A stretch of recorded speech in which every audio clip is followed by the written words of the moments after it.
So guys, this is the Kawasaki Vulcan 650S and I'm going to show you a trick. So many of you know that there's a key and there should be something behind it and you don't know how to open it. So put in the key to west and then this should flip out, but then you see it's stuck, right? Don't be afraid, just yank. So if you see, there's like a holder that goes in. So all you need to do is, don't be scared, just yank on it and then you would see the fasteners, those three ones. So these are the two and then the third one, sorry, so let me focus. These are the two and then this one. So that's where these things go and holds it in place. So that's where your battery is, and then you have the Allen, which is the most useful tool that you would probably need to adjust some of the things on your bike. Remember, that's right there.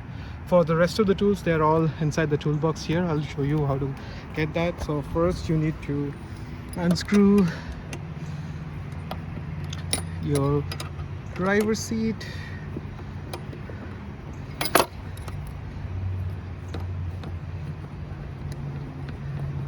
You don't need any extra tool. I'm using the Allen that came with the bike to unscrew this nut. And once you do that, you can easily remove the driver's side seat, and that gives you access to the battery, the fuses, and there's the toolbox. So let's see what's in the toolbox. So everything that you need to adjust your chain, 27 millimeters, 22 for the axle nuts is here.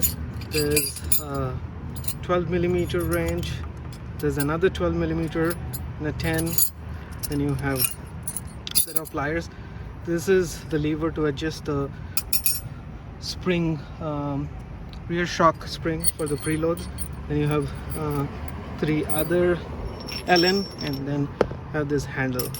So pretty much everything that you need to immediately work on the bike is included in the toolbox. So before you run out the door and try to buy some tools, you already have a decent amount of stuff here to get started.